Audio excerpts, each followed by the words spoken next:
Had some really interesting discussions recently with a number of athletes talking about different metrics and how we actually can accurately check and gain some insights from all of these things, whether it be resting heart rate, whether it be our VO2 reading on our watch, heart rate during activity, all of these different metrics. We get so much information day to day, but how do we actually make sure we're getting a meaningful change over time? And what are the things we should be wary of, but then also looking for when we are looking at all of these numbers? So today we're going to break it down, give you my thoughts on how you can get the most out of all the metrics coming from your watch. Hey, welcome back to the channel. Nick here, talking science of endurance and everything sports science in general. Thanks to everyone who's already subscribed, but if you haven't already, please consider clicking the big red subscribe button down below. Subscribe to the channel, keep up to date with the latest videos, get ready for our live streams Wednesday night, 7 p.m. Melbourne time. Ask your questions, get involved in the discussion. And if you've already supported the channel for a while, or you're really enjoying the content and you're subscribing for the first time, whatever you might be, if you do want to continue to support the channel beyond and above just the normal of subscribing and commenting, you can click the join button down below that is now available. Join up to Team NJ Sports Science. For less than $1 a month, you can gain access to a couple of great perks. There's going to be more added to that membership soon.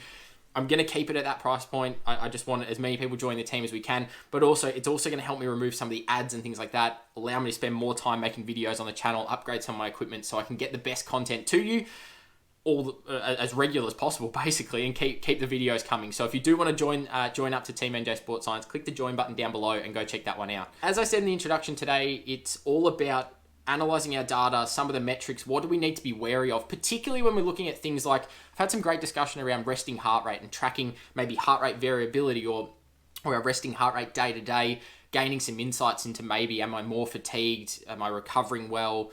Am I ready to go? All of these different things that we get from our devices like our watches. What are some things we need to be, cautious of when we are analyzing some of these data, and how can we actually make the most of that information, those data points, to gain the best insight into what is actually happening?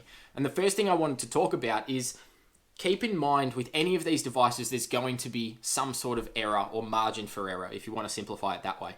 When we look from a scientific perspective, the best example I can give is a blood lactate analyzer, the small little unit we use in the lab. Some of you in the field might have them. I know a number of athletes that I've worked with and currently work with have their own blood lactate analyzers to use out in the field. You get a small finger prick sample, small drop of blood from the finger prick, get a little blood lactate sample and analyze what is happening. But it's the type of thing that most of those handheld devices where we measure blood lactate through that method, it's very practical, it's very useful, it's handy, we can just take it out anywhere we need to go and do that testing and get a reasonable result. But to see some clear change, so when we're doing things like blood lactate analysis for the purpose of identifying lactate threshold or the purpose of identifying training zones, we need to make sure that when we get a change in blood lactate, nothing is really significant in our opinion unless it exceeds the error of the unit. And what do I mean by that? The blood lactate analyzers that we use have an error of about 1.0 millimoles. That's about the average for those handheld units. So if I'm looking at a clear change, I need to see at least 1 millimole difference to be able to say, yeah, okay, we've had a clear change in what our blood lactate reading is. Something might be happening here. If it's less than 1 millimole, I'm not really concerned at all. And a lot of athletes sort of look at, oh, well, my blood lactate's increasing stage on stage when we're doing a ramp test. It goes from 1 to 1.5 to 1.7. It's increasing, so that's bad. No, 1.7 versus 1.5 could just be the error of the unit, and you actually could be sitting at a very, very similar blood lactate reading. Not to say that it's not an accurate measure. By no means is it inaccurate. It is telling us a specific margin, but we have to consider that if we want to see a significant change and gain some clear insight, we have to be exceeding the error of the unit in terms of the amount of change, or what we call the magnitude, the size of change. So my last point on this one is when we look at lactate threshold, we always look for more than a 2 millimole change. I want to make sure that that change is really significant. We're going from, say, 4 millimoles right up to 6.5 or 7. That then to me says, okay, something big has happened here. That is likely where our lactate threshold is. Go and do some comparisons with some other data in the lab. We're obviously lucky with oxygen consumption. We can have a look at what their ventilation is doing. All of these side things that we can connect together to make that same point and create some further evidence. But if we're just using blood lactate alone, be mindful that we need to exceed the error. And that's the same with our watches. All of these wrist-based devices, there's a couple of studies out there comparing wrist-based heart rate in particular to the chest strap versus what we know as an ECG. So the ECG is the gold standard, if you like. That's the medical grade piece of equipment. Some of you might have had it done. They patch you up. They put a whole bunch of patches on. There's all the cables coming off you and the electrodes. And it's the most accurate way of measuring your heart rate. There's a whole, like I said, there's like 12 or 14 different things they can put in your body at a time, depending on how you're doing the test. That's the most accurate way of getting heart rate. And compared to the ECG, the chest strap is the next best because we've got 2 electrodes instead of the 12 or 14 that they put on. We've got 2 electrodes sitting directly under the chest. And this is what I've covered in a previous video, the difference between wrist-based and chest-based heart rate and a little bit on accuracy. I'll link it above and down below in the description. Go check that one out, comparing how those 2 methods of heart rate work more in depth about how it's measuring heart rate. But in terms of the accuracy side of things, chest strap is always more accurate than what a wrist-based will be compared to just from the fact that it's taking it direct measure versus a bit of a referred or inferred measure from down the arm. That's the simple side of it.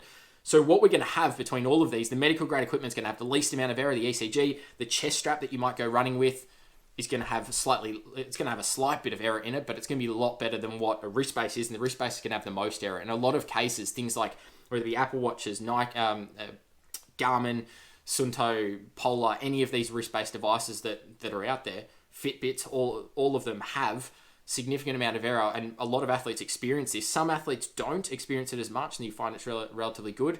And a lot of this can be due to things like tone of skin, male versus female, how much body fat you have, all of these little factors, how well the blood's flowing through your arm, circulation, all of these factors can actually influence what your reading is like through the arm compared to what a chest strap is because of the change in method of how it's sensing it. Again, coming back to being able to exceed the error, we need to make sure that to see significant change, if you're looking at something like resting heart rate, day 1 versus day 2, day 3, and I'm using something like this Apple Watch, heart rate's reasonably good on it, but if I'm only seeing, if I see a 51 beats per minute as my resting heart rate today, and tomorrow I see 53 beats per minute, I'm probably not going to look at that and go, that was a significant change. I need to be interested in that result. Am I more fatigued than I was yesterday? 2 beats per minute is probably not exceeding the error on these devices. There isn't much. I've done a quick bit of research to see what are some of the error margins. Not a lot of companies are going to put out what the errors are because they want you to think their device is the most accurate.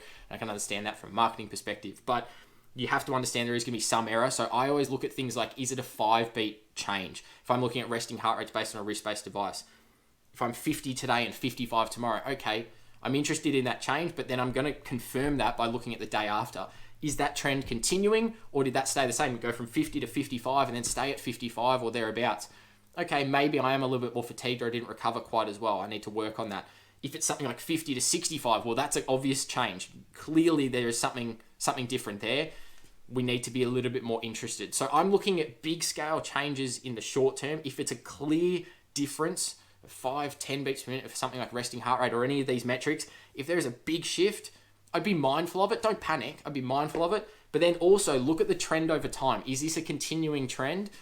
Is it constantly rising? Things like VO2 max on your watch. If it's 58 today, 58 tomorrow, 57 the day after, it might seem frustrating. You look at it all the time. It looks the same. After a 3-month training block though, it slowly goes up by one every couple of days, or maybe 2 every few days. It goes up, then it comes back down.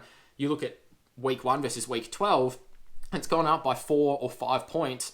That's now a significant change, and that's what we're more looking at over time. And the trend side of things, looking into your Garmin Connect app, looking on Strava at some of the trends over longer periods of time. All of these things are going to give you a better insight than just looking day to day and panicking about a one beat difference. Any consumer device, when I say consumer device, if you can go and buy it at a store or buy it online without having to go through exemptions or put in applications from a medical perspective to be able to get some of the more professional equipment like ECGs, things like that, if you can just go and buy it, it's probably going to have a reasonable amount of error in it. And that's the reality of it. Consumer devices are never going to be spot on the most accurate devices. So take everything with a bit of a grain of salt and look at it and go, okay, I've seen some clear change today, or it's kind of just a little bit out. There's probably a little bit of error in there. I don't need to be so super concerned. If it's 1 or 2 beat different, that's okay. If it's a 10, 15 beat difference, I need to be a little bit more interested in, is my device giving me what I need in terms of, is it actually telling me accurate data, or is it just throwing random numbers? Or if it is telling me some good numbers, I can confirm that with maybe a secondary device or a chest strap, whatever it might be. What does that mean? Is that significant change a trend? Is that happening again and again over time? Maybe now I need to consider, what am I doing in and around to make sure that metric is coming back towards in my favor. So there's just a couple of my thoughts, particularly on the error side of things. It's something that we don't talk about a lot because we just often assume if that's the best device, or people are talking about that's the best device, that's what the pros use, it must be accurate. We need to make sure that you look into what the error in terms of your devices are, because all devices are going to have some sort of error. Nothing is 100% perfect. The gold standards are going to be as close to perfect as possible. Even then, things like VO2 max, ECG have their downfalls, but it's the type of thing that our consumer devices, things like watches, things like chest straps, are all going to have a little bit more error, but you've got to try and minimize that and then look at those bigger trends to make sure you're overcoming the error first.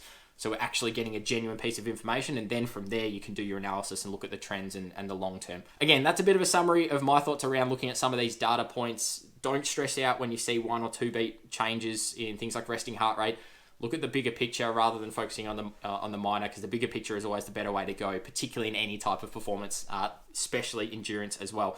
As always, continue to subscribe to the channel. Keep sharing these videos with people you think might be interested in them. Let's get more people involved in the community down below. And if you did want to support the channel above and beyond just being a subscriber or just commenting, joining us on the live streams, go and click the join button down below. Become a member of Team NJ Sports Science. For less than coffee a month, you can be a part of some great perks that are coming soon. So looking forward to seeing more members jump in. You get a little badge next to your name, so it's really easy for me to identify who's in the chat when we go live, who's commenting. I can get back to your comments first and answer your questions first when we're live as well. So you get a little bit further access to me if you are a member, because I can actually see that badge next to your name. Otherwise, hopefully you enjoyed this one. You got a little bit out of it. That's all we're going to be covering for today, and we'll see you in the next one.